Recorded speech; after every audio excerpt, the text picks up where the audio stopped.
योग में आपत्तियों तथा रुकावटों का वर्णन। सूत जी बोले, हे ऋषियों, योग साधन में सर्वप्रथम आलस्य नाम की आपत्ति आती है। दूसरी व्याधि, पीड़ा, प्रमाद, संशय, चित्त की चंचलता, दर्शन में अश्रद्धा, भ्रांति, 3 प्रकार के दुख, दुर्मंस तथा अयोग्य विषयों में योग्यता न होना, ये 10 प्रकार की बाधाएं मुनि लोगों को बताई हैं। आलस्य का कारण तो शरीर का मोटा हो जाना तथा चित्त का योग में न लगना होता है। व्याधि धातु की विषमता से 2 प्रकार की होती है, एक कर्म के द्वारा होने वाली तथा दूसरी दोषों के द्वारा होने वाली। प्रमाद साधनों के अभाव से होता है। भय के द्वारा ऐसा होगा या नहीं कहना ही संशय है। चित्त की चंचलता से योगी का आदर नहीं रहता। संसार के बंधनों से भूमि आदि प्राप्त करने पर भी यदि मन नहीं एकाग्र होता तो योगी की प्रतिष्ठा नहीं होती। योग साधन में भाव रहित वृत्ति का नाम अश्रद्धा है। गुरु ज्ञान, आचार, शिव आदि में साधक की भावना ना होना ही अश्रद्धा है। ज्ञान का विपर्य ही भ्रांति है, जैसे शरीर को ही आत्मा समझना आदि। दुख आध्यात्मिक, आदि भौतिक और आदि दैविक 3 प्रकार के कहे हैं। दुर्मंस्यता को वैराग्य के द्वारा निरोध करना चाहिए। तमोगुण तथा रजोगुण के द्वारा छुआ हुआ मन ही दुर्मन होता है। योग्य और अयोग्य विषयों में विवेक के द्वारा स्वीकृति ही योग्यता है तथा हठ पूर्वक करना अयोग्यता है। इस प्रकार योगियों को योग के मार्ग के साधने में यह 10 आपत्तियां आती हैं, किंतु अति अधिक उत्साह वाले मनुष्यों के द्वारा यह नष्ट कर दी जाती हैं। इनमें तनिक भी संदेह नहीं है। इन आपत्तियों को नष्ट हो जाने पर सिद्धि की सूचक बाधाएं उत्पन्न होती हैं। इनमें प्रतिभा नाम की पहली सिद्धि है, दूसरी श्रवण कही गई है, तीसरी वार्ता, चौथी दर्शना, 5वीं आस्वादा, 6ठी वेदना कही गई है। मनुष्य इन 6 सिद्धियों को त्यागने पर ही सिद्ध होता है। प्रतिभा को दूसरों पर प्रभाव डालने वाली सिद्धि कहा है। इसके द्वारा सिद्ध लोग दूसरों को प्रभावित करते हैं, जैसे सूक्ष्म वस्तु को तथा व्यवहार की बात को, बीती हुई तथा आगे की बात को बुद्धि के विवेचन द्वारा बता देना। सभी प्रकार का ज्ञान प्रतिभा का अनुयायी होता है। योगी लोग बिना ही प्रश्न के सभी शब्दों को श्रवण सिद्धि के बता देते हैं। ह्रस्व, दीर्घ और प्लुत का ज्ञान भी उन्हें श्रवण सिद्धि के द्वारा सहज में ही हो जाता है। स्पर्श के द्वारा वेदना सिद्धि का मान होता है। दर्शना सिद्धि के द्वारा बिना ही प्रयत्न के दिव्य रूपों के दर्शन होने लगते हैं। दिव्य रसों का स्वाद बिना प्रयत्न के ही जिस सिद्धि से मिलता है उसको आस्वादा सिद्धि कहा गया है। तन्मात्रा के द्वारा दिव्य गंधों का बिना ही प्रयत्न के आभास कराने वाली सिद्धि वार्ता है। इस संसार में औपसर्गिक आदि 64 प्रकार के गुण कहे हैं, परंतु योगी को आत्मकामना के लिए इन्हें सर्वथा त्याग कर देना चाहिए। इन गुणों के पिशाच, पार्थिव, राक्षस, याक्ष, गांधर्व, इंद्र, व्योमात्मक, प्रजापत्य, अहंकार, ब्रह्म आदि नाम बताए हैं। इनमें आदि को 8 रूपों वाला, दूसरों को 16 रूपों वाला बताया गया है। इसी प्रकार तीसरे को 24, चौथे को 32, 5वें को 40 भूत मात्रा का बताया है। 64 गुणों वाले युक्त ब्राह्मण गुण होता है। औपसर्गिक आदि गुणों का त्याग करके लोक में ही गुणों को देखकर योगी को योग में तत्पर रहना चाहिए।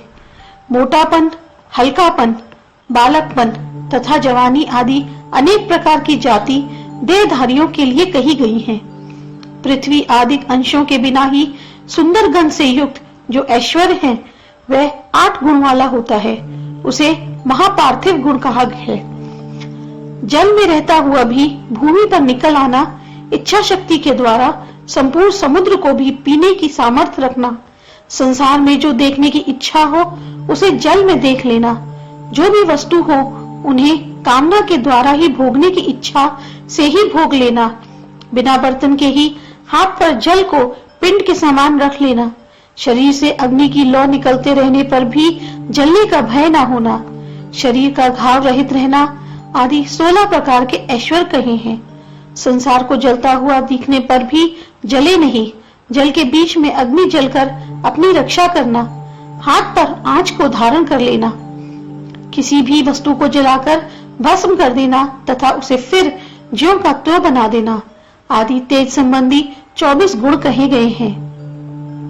प्राणियों के मन की बात को जान लेना, पर्वत आदि महान वस्तुओं को कंधे पर धारण कर लेना, अत्यंत छोटा बन जाना तथा अत्यधिक बड़ा बन जाना, हाथों के द्वारा वायु को पकड़ लेना, अंगूठे के द्वारा दबा देने पर पृथ्वी का कांप जाना आदि ऐश्वर्यशाली गुण बात के संबंधी बताए हैं।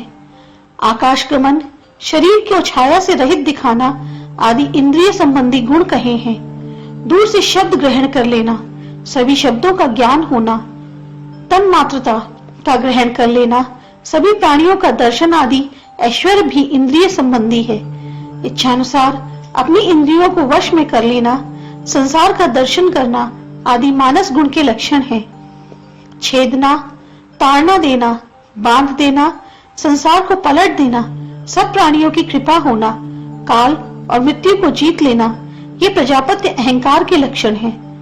बिना ही कारण के सृष्टि रच देना, पालन करना, संसार बनाने की प्रवृत्ति तथा प्रलय कर देना, इस अदृश्य का तथा व्यक्त जगत का निर्माण तथा अलग अलग बांटना आदि ब्रह्म संबंधी तेज का गुण है।